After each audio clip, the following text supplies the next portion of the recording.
Paulo, chamado para ser apóstolo de Cristo Jesus, pela vontade de Deus, o irmão Sóstenes, à igreja de Deus que está em Corinto, aos santificados em Cristo Jesus, e chamados para serem santos, juntamente com todos os que em toda parte invocam o nome do nosso Senhor Jesus Cristo, Senhor deles e nosso, a vocês, graça e paz da parte de Deus, nosso Pai, e do Senhor Jesus Cristo. Posso ouvir um amém?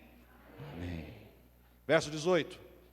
Pois a mensagem da cruz é loucura para os que estão perecendo, mas para nós que estamos sendo salvos, é o poder de Deus. Deus abençoe a sua palavra. Isto posto, logo, se para mim a mensagem da cruz é loucura e eu não tenho compreensão, eu estou o quê? Perecendo. Então, eu preciso me ligar aqui em algumas coisas, nós vamos falar nessa noite, principalmente com relação às minhas atitudes, porque não se engane em você saber a mensagem da graça e praticar a mensagem da graça, porque o diabo sabe da mensagem de salvação e de quem é Jesus, sim ou não? Sabe, ele pratica? Não. Então, o nosso desafio não é só você, o negócio é louco mesmo, mas você pratica essa loucura? Não, eu tenho as minhas regras, a graça é uma coisa, eu sou outra. Então, zero para você, está fora, não serve. Então, é isso que eu quero que a gente preste atenção um pouquinho, né? Tudo tem limites. Você já ouviu essa expressão? Alguma vez? Quantos já ouviram? Tudo tem limite. Você já falou isso para alguém? Né? Principalmente quando alguém faz alguma coisa que a gente não gosta, né? Nos desagrada, né? A gente às vezes é impelido a usar essa expressão, e eu, assim, particularmente, eu concordo. Eu acho que uma vida em que se não há limites, é uma vida libertina, né? Um estado de direito onde não há limites vira anarquia, não é verdade? E é assim que nós temos que conviver. Se já tem lei, tendo leis é complicado, é difícil, as pessoas não se respeitam umas às outras. Imagina se está tudo liberado, faz o que você bem entender. Então tem que ter limite para tudo. Mas a pergunta é, em que proporção? Será que é para tudo que a gente aplica isso? Todas as coisas, todas as questões, se aplica a tudo. Essa semana faleceu o ator Guilherme de Pádua. Lembram dele? Os mais novinhos não vão nem saber quem é. Guilherme de Pádua foi o ator que em 1992 matou uma atriz chamada Daniela Pérez. Tati, você tem quantos anos? Você era nascida nessa época? Era? Pedro não, né? Eu também não, quase irmãos, assim, eu nasci quase depois, em 92, tá? Só para vocês.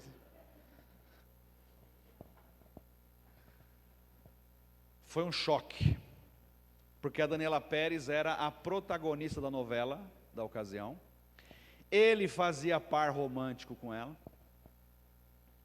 e de repente vem a notícia, né, aquele tan, tan, tan, tan, tan, tan, tan, tan, tan. Quando vem essa musiquinha lá da Globo, todo mundo já para tudo que está fazendo, é assim? Glória Pérez foi assassinada. Ixi, nossa, é um negócio assim, comoção nacional.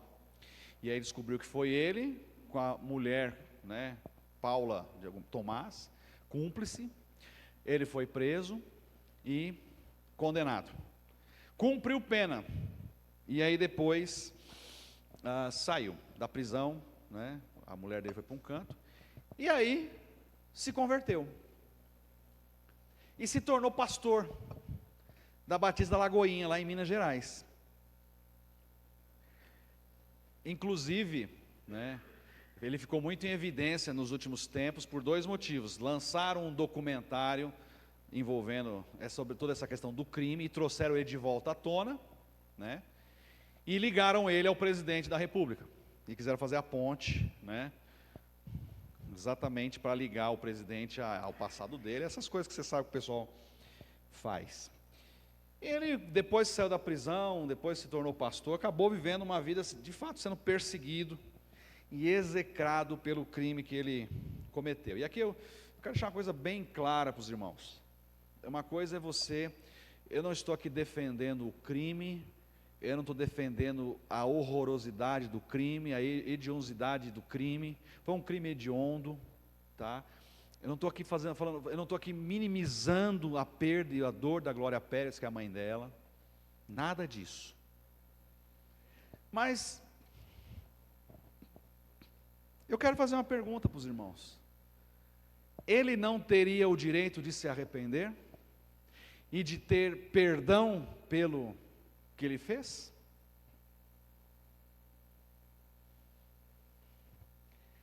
Aí talvez, eu estou vendo alguns irmãos falando assim, aí talvez, se eu estou numa situação de ter perdido um filho ou um parente na mesma situação da Glória Pérez, talvez eu falasse assim, você está fazendo assim porque não foi com você, porque ele não matou o seu filho, porque ele não fez não sei o que, tal.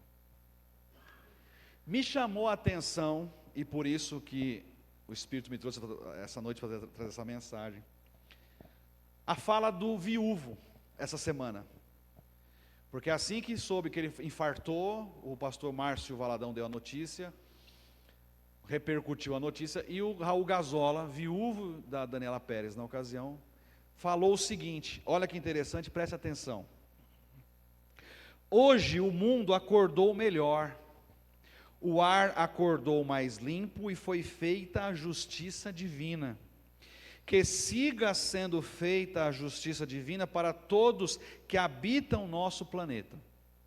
E que eles, assassinos inescrupulosos, paguem lá do outro lado a dívida que tem que ser paga. Obrigado pelo carinho de todos e pela mensagem que tenho recebido. Mas essa última frase me chamou a atenção. E que eles, assassinos inescrupulosos, paguem lá do outro lado a dívida que tem que ser paga. Já se vão 30 anos nessa história, e a gente percebe ainda um homem magoado, talvez 30 anos aprisionado, né? Eu nem sei se ele casou de novo ou não casou, mas o fato é que foi uma cena que marcou ele, né? Que marcou o Raul Gazola, e agora, na concepção dele, foi feita a justiça divina, e a justiça divina ainda tem que se estender do outro lado para onde ele foi, e o chicote continuar comendo solta. Volto a repetir, principalmente porque você tem que estar gravando no YouTube, no WhatsApp, quem está ouvindo. Eu não estou aqui minimizando a perda de quem passa por algo assim, principalmente envolvendo morte. Quiçá um assassinato, algo horroroso, como foi com a Daniela Pérez. Eu espero que os irmãos consigam separar isso. Nós não estamos aqui, o pastor tanto faz, não é isso, é grave, é seríssimo. Só que eu quero provocar os irmãos sobre exatamente essa discussão, do que é tão grave em termos de pecado para que Deus faça a justiça, né? E uma coisa talvez que o Raul Gazola nunca parou para pensar, é por que Deus se atrasou 30 anos para fazer justiça só agora.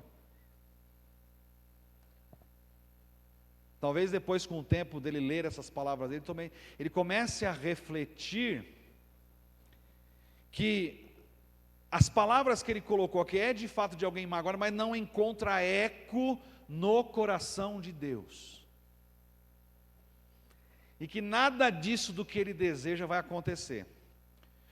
Por dois motivos. Primeiro, porque de fato não é assim que a banda toca. Mas segundo, eu não tenho condições de dizer se o que o Guilherme fez ou não fez em termos de conversão foi real ou não. Me parece que se converteu de verdade.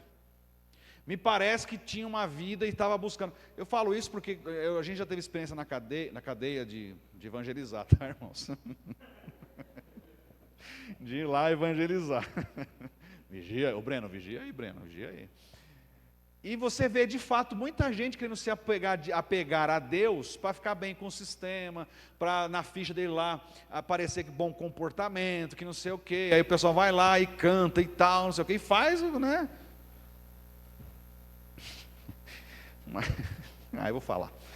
A gente uma vez estava indo evangelizar no presídio feminino e nossa entrada era às 3.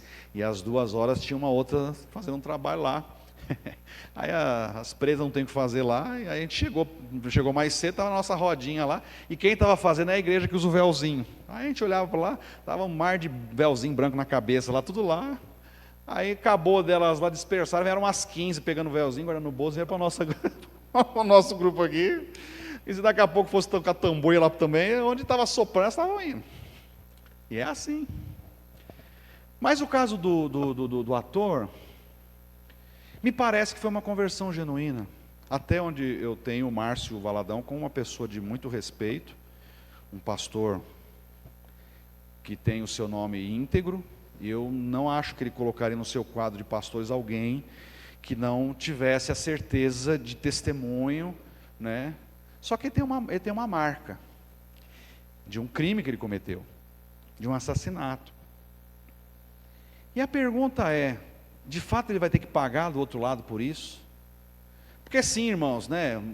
Vamos lá, matar alguém não é a mesma coisa que roubar uma galinha do vizinho, né? Uma bicicleta, roubar um pão na padaria, é uma coisa, e a Bíblia também fala para não matar, como fala para não roubar.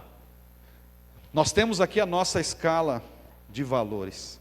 O fato é, concordamos com o Raul Gazola ou não? E aí eu vou perguntar para você, e se esse crime acontecesse com alguém da sua família? E se fosse a sua mãe? Eu quero descer um pouco a conversa, porque eu não quero só que a gente fale, não concordo, não é assim. Tá bom, tá, agora vamos fazer o exercício da empatia. E se fosse com o seu pai? Com a sua mãe? E se fosse a pequena irmã Helena? A minha Sofia? Não, tem que ir para o inferno. Que queime no inferno. Eu não aceito dividir o céu com esse nojento, com essa pessoa tal.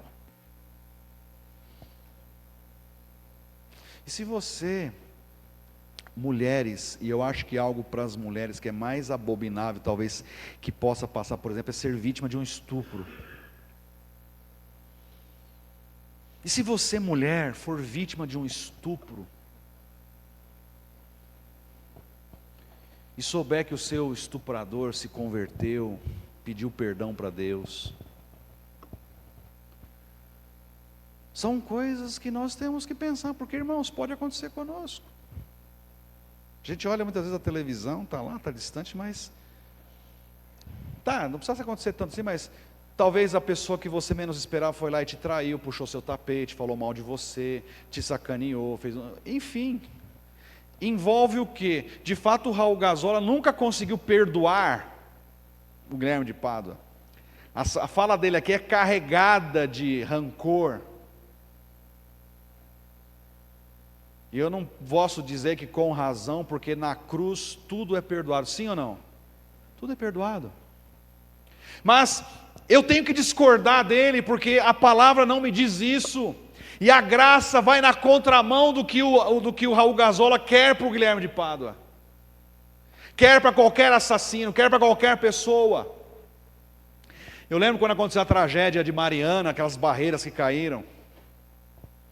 O pessoal, expressando seus sentimentos, começaram a fazer montagem no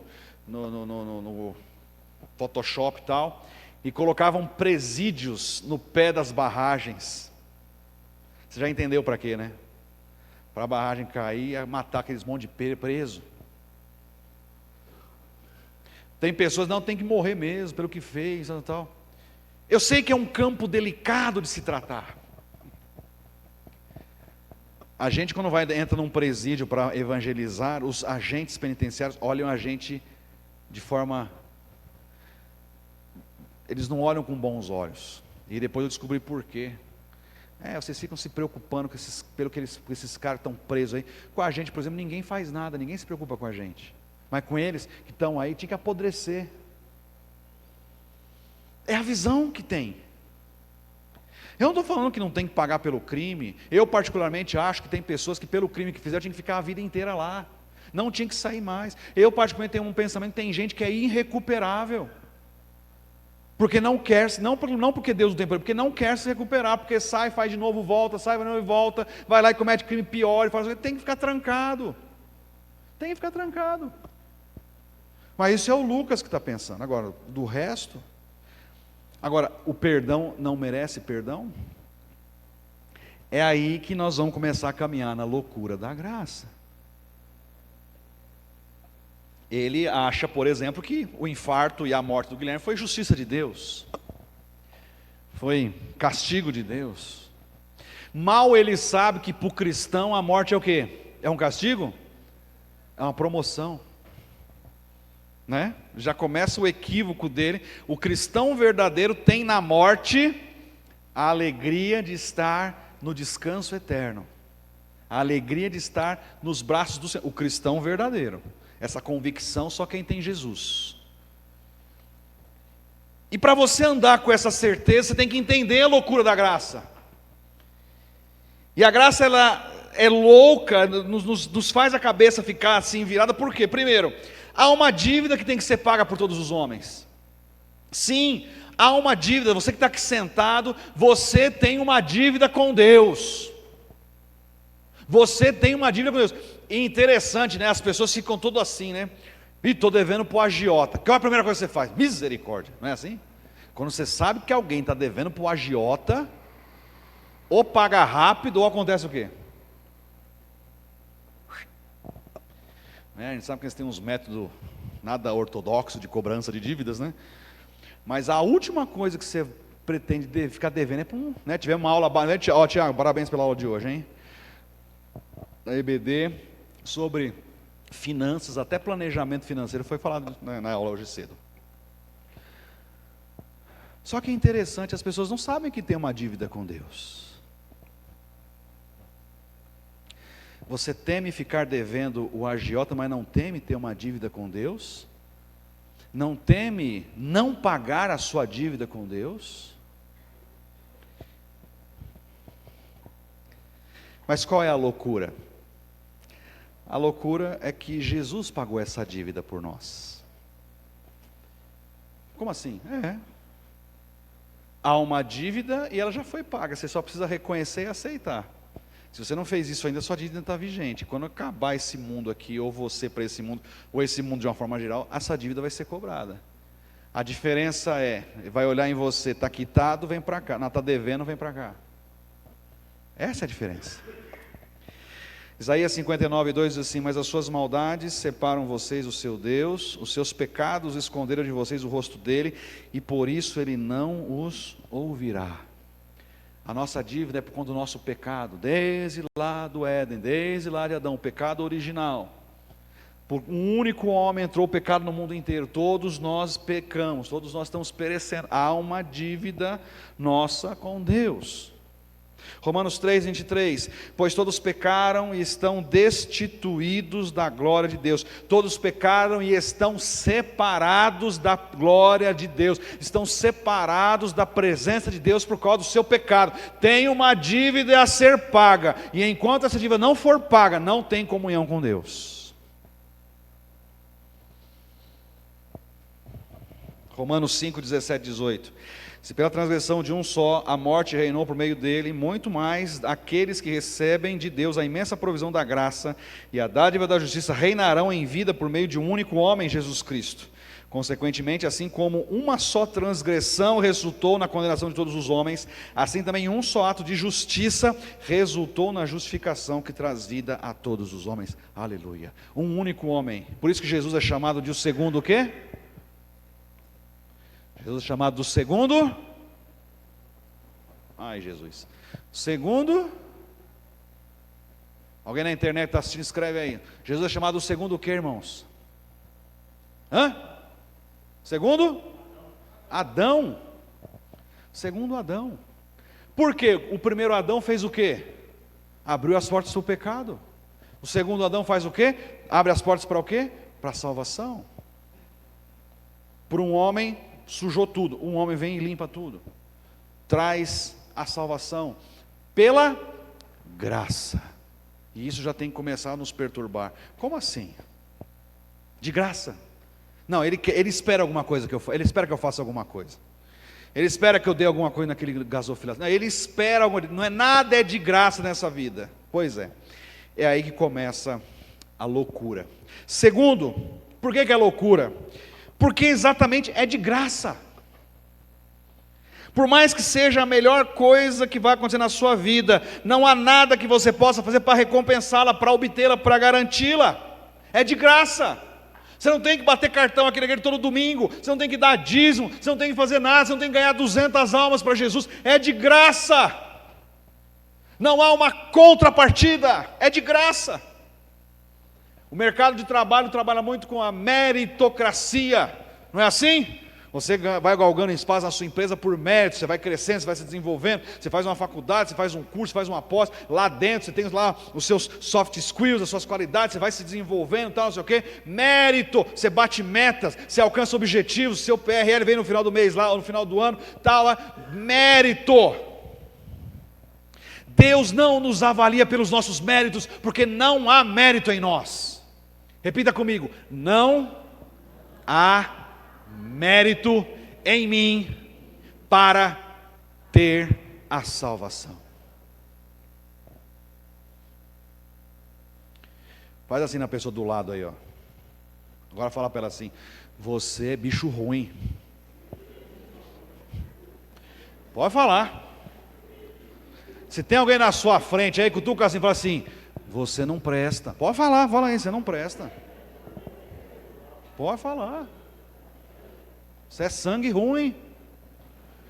Viu? Tem gente que está filmando aqui nessa aqui, ó. Está aqui nessa aqui? Ó, você que está assistindo aqui, você é sangue nos olhos. Você é olho junto, você não presta. Tem nada que preste em você. Como não tem nada que preste em mim. Não há mérito em nós. Você acha que Jesus... Ai, Jesus olhou para mim, ai que bonitinho ele, vou salvar ele. Ai, cuticute. Você acha que Jesus fez isso? Não. Não fez. Não fez. Não, olha o pastor Lucas, que legal, o pastor pregou, largou tudo, tá, vou salvar. Você acha que é isso? Não. Para mim, nas escrituras, depois de Jesus e de alguns heróis, um dos caras mais proeminentes é o apóstolo Paulo. E ele vira, ele se refere a si mesmo como dos pecadores o pior. O pior. E ainda fala com dor no coração, porque eu persegui a igreja de Cristo, quando estava na ignorância. Não há méritos em nós. Eu estou ensinando a Sofia, devagarzinho, porque ela agora vem naquela fase de tirar nota boa na escola, tal. Aí eu estava toda feliz essa semana, porque tirou a nota mais alta da classe, toda feliz, não sei o quê. Não, aí começa aquele negócio, eu sou boa, não sei, eu falei, eu sei que você é boa. Você é boa, você estudou, você merece, mas nunca se esqueça, Jesus te abençoe, dá glória para Jesus. Senão o couro come. Não? Porque não há mérito em nós. Não há mérito em nós. Você foi abençoado e acha que você é bonzinho, você é isso, aquilo. Não há mérito em você, é graça de Deus na sua vida. Vocês acham que há mérito em mim casar com uma mulher tão bonita como a Ágata? É graça. Hein, Breno? Você é um cabra feio casar com uma mulher bonita dessa? Você acha que é mérito de você? Não, é graça, meu filho. Tem que agradecer e louvar Jesus de joelho todo santo dia. Obrigado, Jesus. Olha. Nós somos homens agraciados, Breno. Deixa eu falar de mais uns homens feios aí. Deixa eu ver. Ricardinho, Alain, Wender, feio e corintiano. Tem coisa pior ainda, né?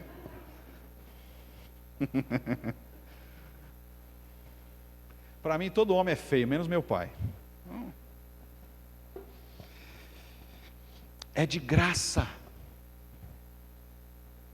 O que diz lá Efésios 2, 8 e 9? Pois vocês são salvos pela graça, por meio da fé, e isso não vem de vocês, é dom de Deus, não por obras, para que ninguém se glorie. Você não faz nada para obter a salvação. Interessante que hoje no nosso mundo, nos nossos relacionamentos, quando alguém vem oferecendo alguma coisa, algum empréstimo, você já fica desconfiado, né? O que você quer? Não é assim? Porque nas nossas relações, tudo que você recebe tem que ter uma contrapartida. É um toma lá da cá, é um troco, mas vai pedir em algum momento vai pedir. E aí tem certas pessoas que você sabe que a pessoa é tão assim, não, eu não posso ficar devendo favor para ela não, porque ela vai me cobrar, e quando me cobrar eu estou perdido. Às vezes você até nega receber algum favor de certas pessoas, porque sabe que ela vai cobrar, e quando vem cobrando, vem com uma violência assim, de uma coisa que, não, você está me devendo, tem que fazer. Mas com Deus não é assim. Então, por que é interessante você saber disso? Porque tem muito crente vivendo com culpa. Eu não faço o que eu deveria fazer, porque é a minha salvação. Você pode até ficar culpado pela sua negligência, mas não amarra com a sua salvação, porque não tem nada a ver com a salvação é de graça. Existem algumas doutrinas aí fora, outras religiões, que amarram você perder a salvação com obras. E tem muitos crentes que, não, se eu não participar da Santa Ceia, eu vou perder minha salvação. Vem participar no dia de hoje para não perder. Irmãos, para com isso. Salvação não se perde, amém? Não se perde.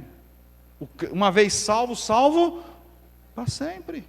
Não se perde, não. Ovelha minha que vim falar de dúvidas, vai perder a salvação. O couro vai comer, hein? O couro vai comer, hein? A Agatha me mostrou um negócio que eu dei risada, né? Eu gostei porque eu acho que eu vou... Um humorista cristão falando, se o Bolsonaro fosse pastor evangélico, né? O bordão deles falando, Deus acima de tudo e cajadada no lombo de todos. Eu gostei desse negócio aqui. Mas vem me falar que crente perde a salvação, que a cajadada come no lombo. Viu, irmã Germina? Fez aniversário, essa coisa linda essa semana. Não perde a salvação porque é de graça. E isso é loucura. Tem gente que não entende isso. Tem gente que não compreende isso. Terceiro, é loucura porque os ritos da religião não podem garantir a sua salvação. E tem muitas religiões que vão impondo coisas, tem que fazer isso, tem que fazer aquilo outro, aí você cai no ativismo religioso, aí vem culpa, e vem isso, aí você não consegue fazer nada direito, e tem que e tem que dar aquilo ali, para você não vai perder a sua salvação, e a pregação daqui vem e tal, e vem com aquele jugo. Presta atenção, quando Jesus vira para o seu público e diz assim, vinde a mim vós todos que estáis cansados e oprimidos, e eu vos aliviarei.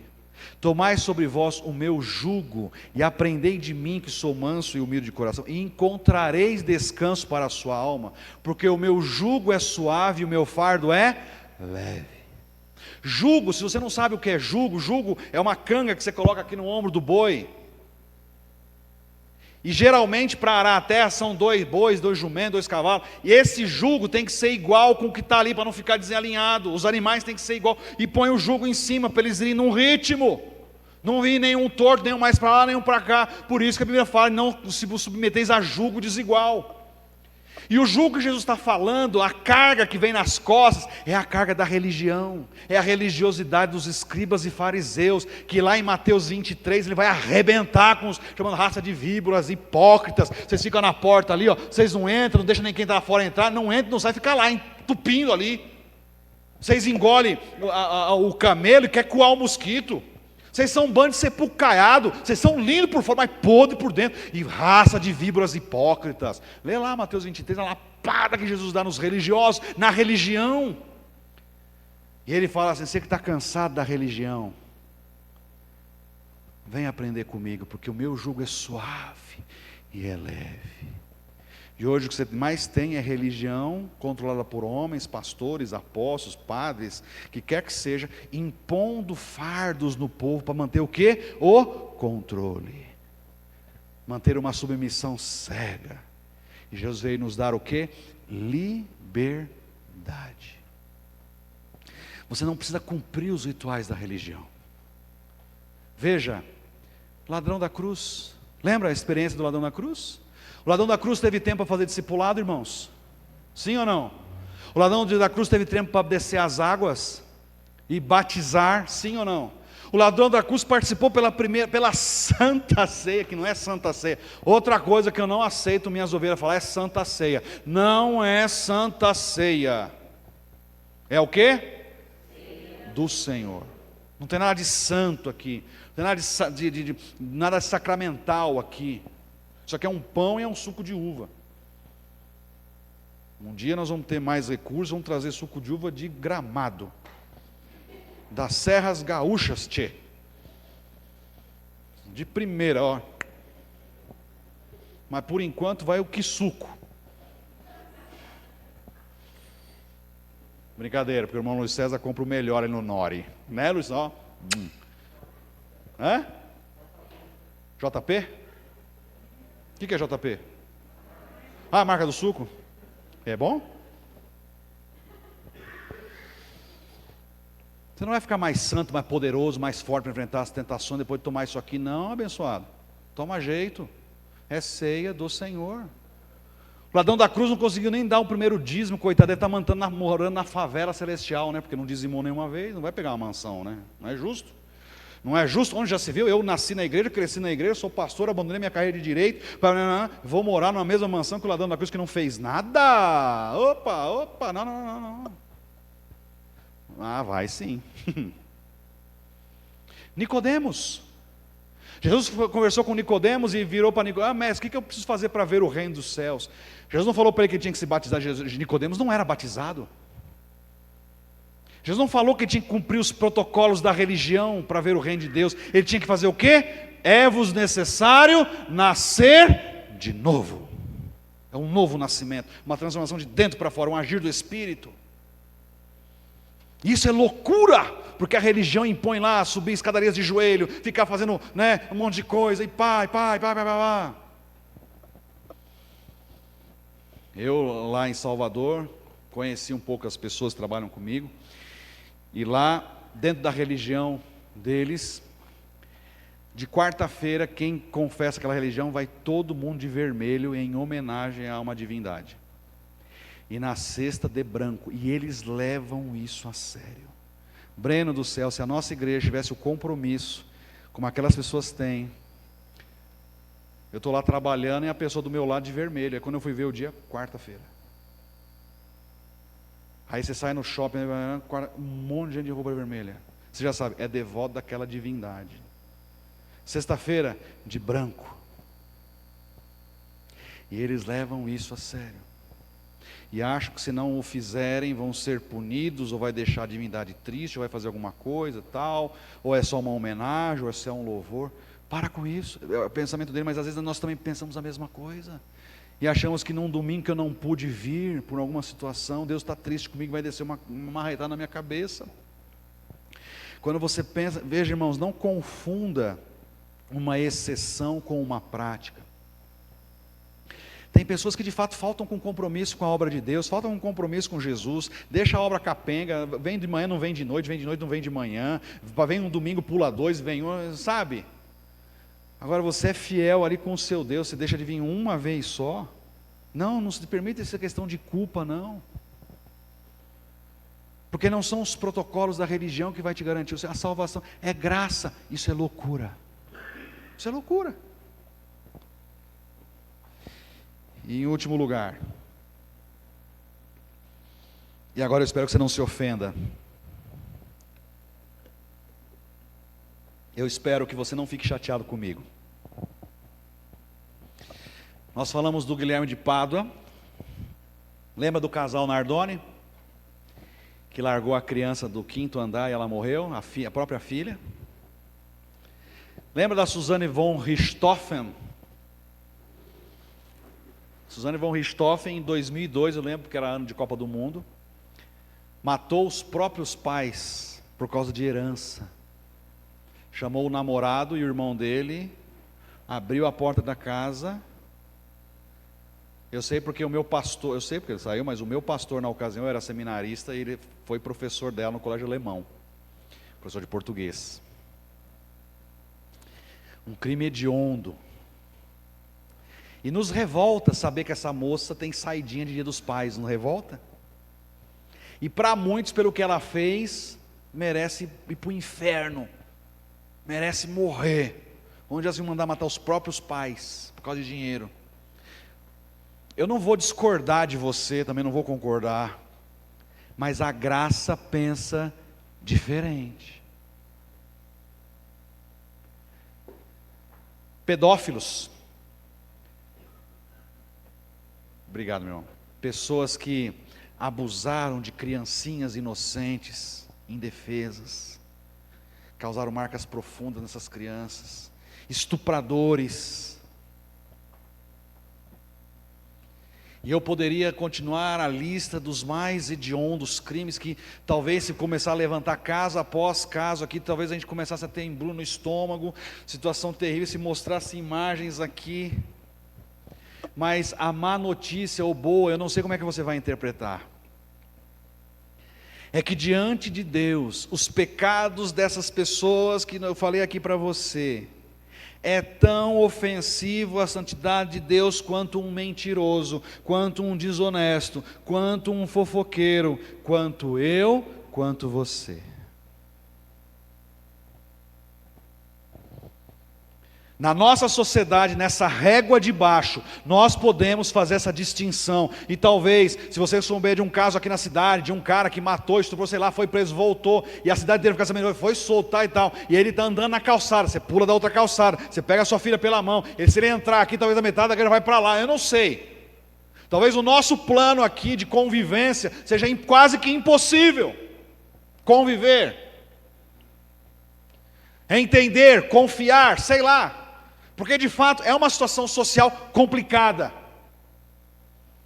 Mas quando você vai para a régua divina, ele pega essa pessoa, pega o Guilherme de Pádua, pega a Suzane von Richthofen, pega toda aquela galera que está presa na cadeia com crime hediondo, e pega a mais doce criança, a minha filha, por exemplo, diante de Deus, e todos são considerados iguais. O Senhor está dizendo que diante de Deus eu sou igual a um estuprador? Eu estou dizendo que sim. O Senhor está dizendo que o meu pecado, a minha mentirinha, para diante de Deus é igual a de um pedófilo? Eu estou dizendo que sim. Eu estou dizendo que para Deus, um mentiroso e um desonesto é tão merecedor do mesmo inferno que um pedófilo, que um estuprador, que o Guilherme de Pádua e quem quer que seja, porque para Deus não existe pecadinho ou pecadão. Para Deus todos pecaram e estão separados da glória de Deus. É a palavra de Deus, Pedro. Não tem negociação. Você não vê em Romanos Paulo dizendo assim, olha, dependendo do grau do crime, estão separados da glória de Deus. Não, todos pecaram. Todos pecaram. Estou olhando o Davizinho ali, com as suas peripécias, tal, daqui, dali a colar, seus vídeos no YouTube. É um bom menino, é um servo de Deus. Não ouvi nada que o desabone, só ouço coisa boa dele. Mas se eu chegar diante do trono de Deus, colocar ele junto com o pior pecador, com um cara, Deus vai olhar os dois de forma igual. E é agora que começa a loucura. Não pode ser. É sim. É sim. E Raul Gazola aceitando, não, se Guilherme de Pádua teve uma conversão genuína, mesmo que ele tenha cometido um crime hediondo de ter matado aquela moça, nós vamos vê-lo no céu salvo, porque Jesus morreu por ele, querendo você ou não, aceitando você ou não. Porque essa é a loucura da graça. Isaías 55, pois os meus pensamentos não são os pensamentos de vocês, nem os seus caminhos são os meus caminhos, declara o Senhor, assim como os céus são mais altos do que a terra, também os meus caminhos são mais altos do que os meus caminhos, e os seus pensamentos mais altos do que os meus pensamentos. Pastor, o que isso tem a ver comigo? Sabe o que tem a ver com você e comigo? Porque Deus espera que nós pratiquemos com o nosso próximo a loucura da graça. Perdoando quem não merece.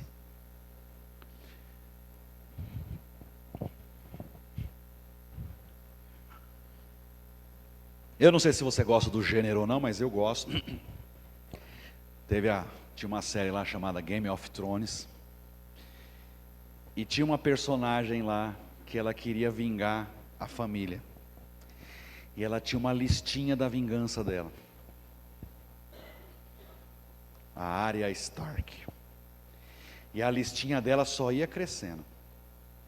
E é onde ela estava peregrinando, ela começava a falar o nome para ela decorando, falando alto. E se o Pedro começasse a olhar torto para ela, não é Pedro, já entrava o Pedro na lista lá. A minha pergunta para você é: quem é que está na sua listinha?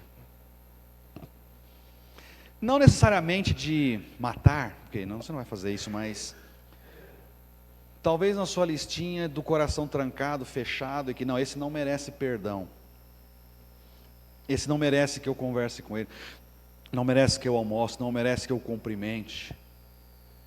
Porque é a mesma coisa. E se você não entendeu a loucura da graça, você não está entendendo que aqui na prática você também tem que ser louco. Não, mas o que ele fez não merece, pratica. Porque você recebeu a loucura da graça. Ou você acha que você merecia a salvação? Você acha que você merecia a salvação, Ricardinho? Você acha que tem uma coisa que presta em você? Você acha que Deus foi lá e se apaixonou por você? Porque a sua mãe ficou orando por você o tempo inteiro? Não. Por mim, sou filho de diácono, minha mãe era secretária de igreja, blá, blá, blá, blá, blá. E a gente começa a enumerar, né?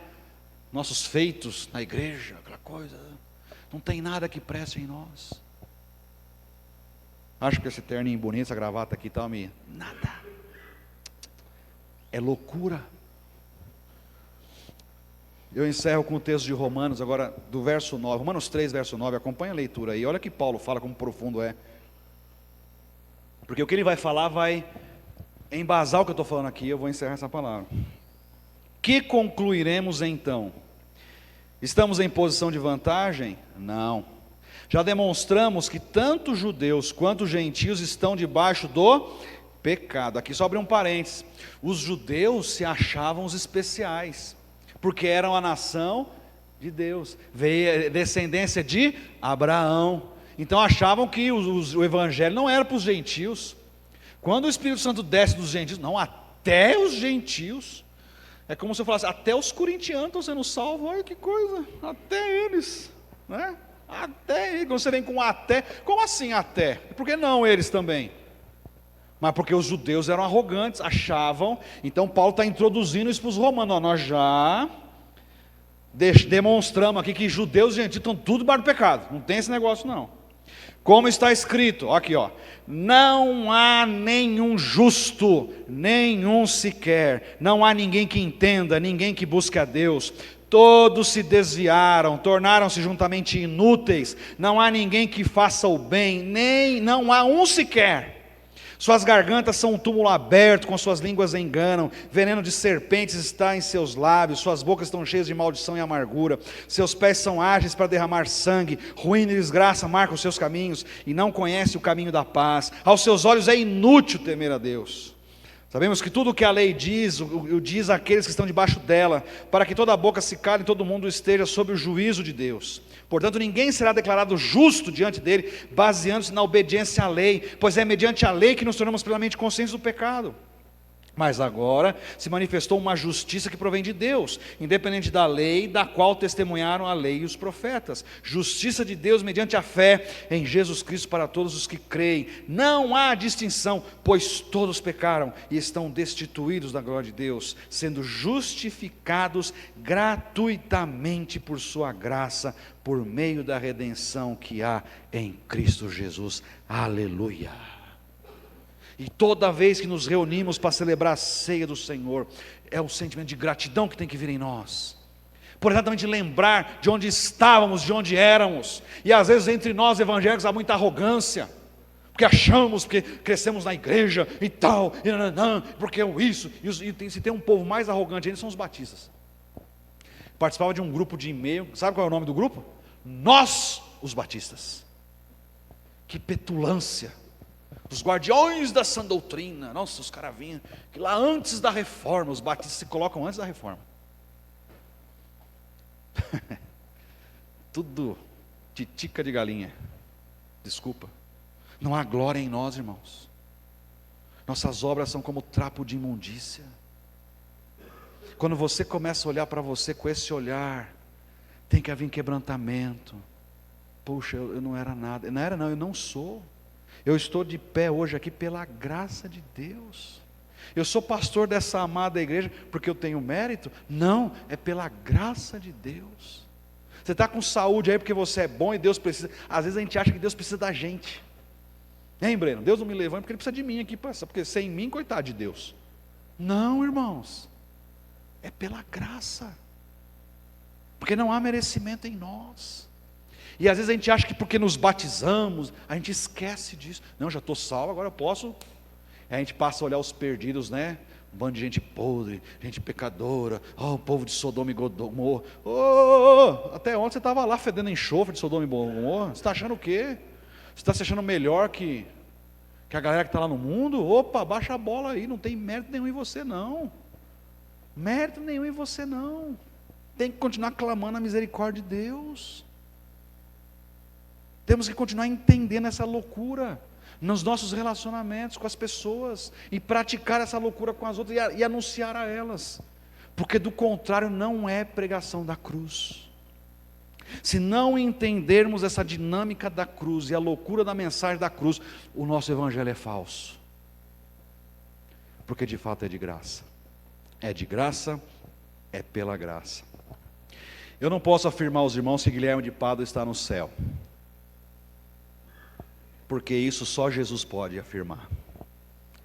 Mas o que eu posso afirmar é que se de fato ele confessou Jesus Cristo como Senhor e Salvador, se no seu íntimo, 24 horas por dia, ele vivia por Jesus, se arrependeu de fato dos seus pecados, entregou lá e foi salvo e redimido pelo sangue do Cordeiro, eu só posso dizer aos irmãos o que está em Romanos 7:1. O que diz Romanos 7:1? Agora, pois, nenhuma condenação há para os que estão em Cristo Jesus, nosso Senhor. Tem condenação para o Guilherme de Pádua? Não tem. Está onde? Em Jesus. Não importa o seu passado. Se você está em Jesus, tem condenação na sua vida? Não, não tem. Você está salvo em Jesus? Sim. Uma vez salvo, salvo para sempre. Não importa o que você fez. Não importa aquela coisa que só você sabe, ninguém mais sabe. Você está perdoado. Mas eu não mereço, ninguém merece. O senhor não sabe o que eu fiz no meu passado? Não sei, não quero saber. O fato é que ninguém merece. Ninguém merece. Eu não mereço, você não merece. É de graça, e é pela graça. E é por isso que, como aquela mulher que chorou aos pés de Jesus, foi criticada por isso. E Jesus disse assim: ela chora porque os seus muitos pecados foram perdoados. O momento de celebrar a ceia do Senhor é um momento que temos que chorar muito, nos alegrar muito, pelo muito que Jesus fez por nós. Eu quero convidar os irmãos que vão ajudar a celebrar, a ministrar a ceia do Senhor, que venham à frente. Você que é batizado, você que é salvo em Jesus Cristo, você que está em comunhão com a sua igreja,